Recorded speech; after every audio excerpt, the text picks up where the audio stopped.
Permettez-moi de vous dire que la jeunesse, c'est le plus grand trésor, c'est la plus grande richesse, c'est la colonne vertébrale d'un peuple, d'une nation. La jeunesse, c'est la racine première. La jeunesse, comme je l'ai dit tantôt, c'est le plus grand trésor. Mais c'est le seul moment où le Tout-Puissant nous a tout donné pour réaliser nos rêves. Le seul moment, pourquoi? Le jeune regroupe deux choses les plus importantes dans la vie d'un être humain. Seul un jeune regroupe les deux choses les plus importantes dans la vie d'un être humain. La raison et l'énergie, la force. Le vieux, il a la raison, il a la connaissance, mais il n'a plus de force. Mais le jeune,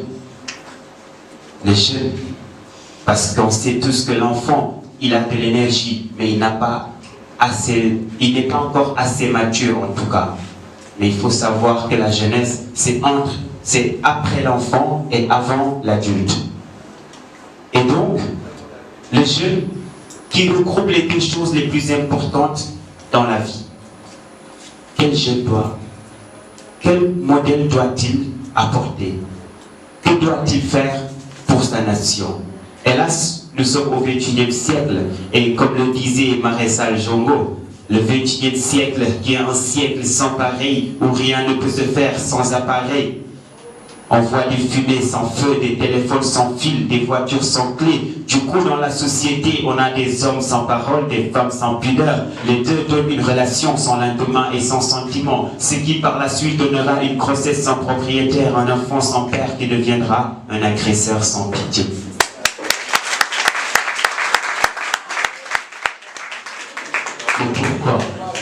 Pourquoi est-il devenu, excusez-moi, un agresseur sans pitié? C'est parce qu'il n'a pas bénéficié de l'affection de ses parents, mais surtout parce qu'il n'a pas été éduqué, parce qu'il n'a pas été formé, parce qu'il n'a pas été préparé pour l'avenir, pour prendre la relève. La jeunesse, mesdames, messieurs, c'est important, quand on est jeune, de savoir qu'on n'est pas jeune juste pour dire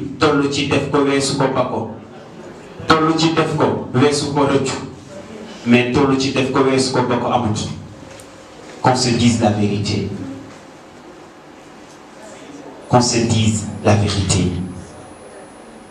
Nous sommes le présent et pas le futur. Nous sommes la force de ce pays et pas l'avenir.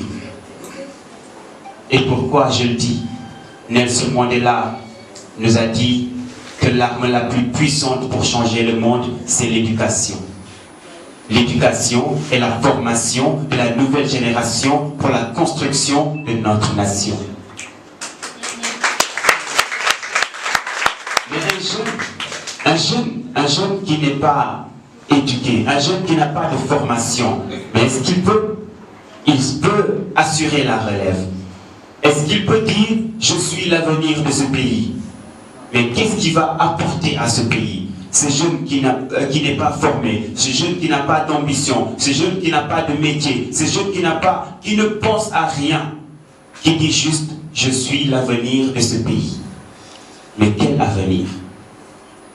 Quel avenir? Vous savez, en lisant, je sais que beaucoup de jeunes n'ont pas peut-être pu lire le livre récemment sorti, et ça m'amusait quand je prenais le livre, ils me disent « Non mais qu'est-ce que tu fais avec ce livre ?» Je l'ai dit, j'essaie d'enrichir, de nourrir mon cerveau, parce que on n'oublie jamais de nourrir notre ventre, parce que ça me fait mal, hein? Mais on oublie souvent de nourrir notre cerveau, parce que lui, il ne se plaint pas. Mais c'est important. J'ai découvert cette phrase du président dans son livre « Sénégal au cœur ». Si vous me le permettez, je vais vous lire cette phrase. Il a écrit, non, c'est un chapitre, hein, en tout cas, à la page 122 de « Sénégal au cœur ».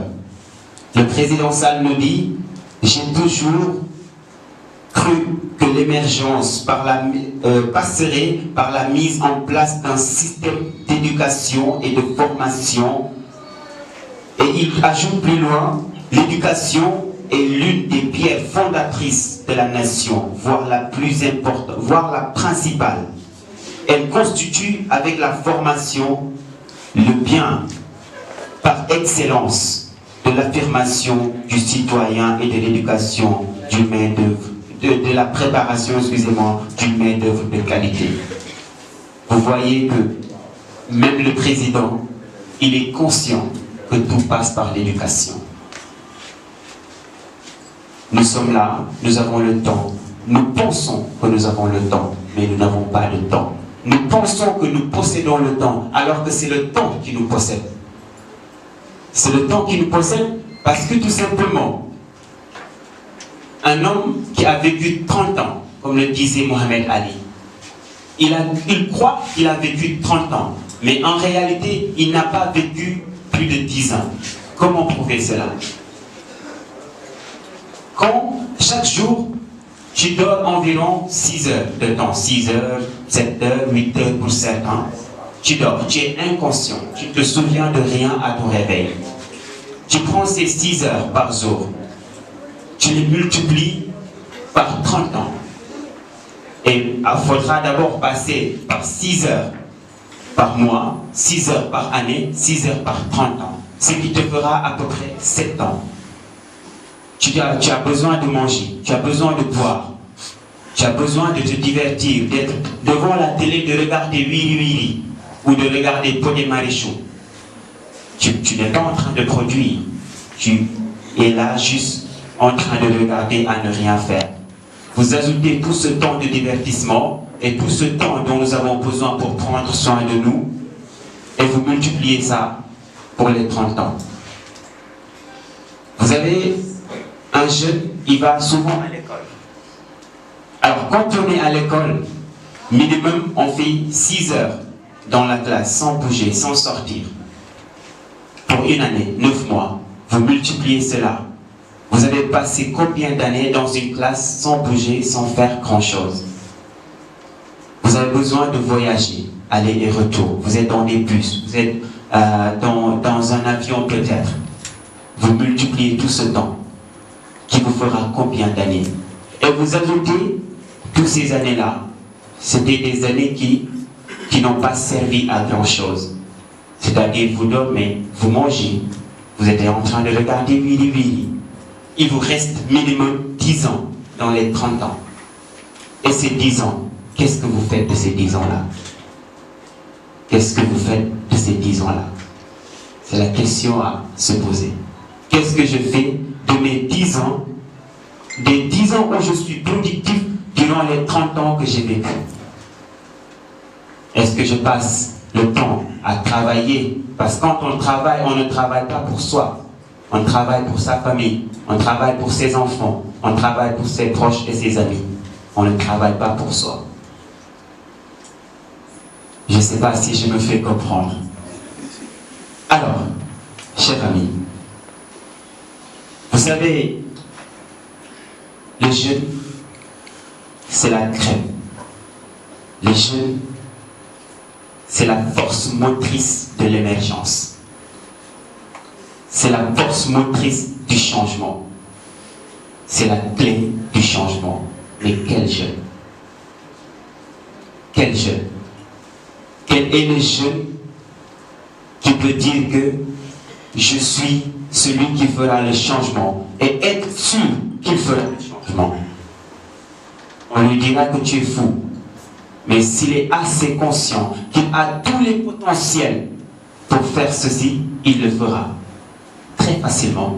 Seuls les fous, seuls ceux qui sont assez fous pour penser qu'ils peuvent changer le monde, changeront le monde. La preuve, tous ceux qui ont fait des choses exceptionnelles, au début, on les a traités de fous. Nous avons tous du succès. Nous avons tous besoin du succès. Ce que j'aimerais dire tout simplement, c'est que nous pouvons tous réussir. Nous pouvons tous atteindre nos rêves. Mais il faudra au préalable se fixer un objectif. Il faudra au préalable avoir un rêve. Aucun rêve n'est trop grand et aucun rêveur n'est trop petit. Si tu te dis que tu es assez petit pour devenir un président, tu ne le seras jamais. Nit ku ne am na li la Yàlla may. Autrement dit, tout être humain est un trésor inexploité, possédant un potentiel illimité. Chers amis, permettez-moi de partager avec vous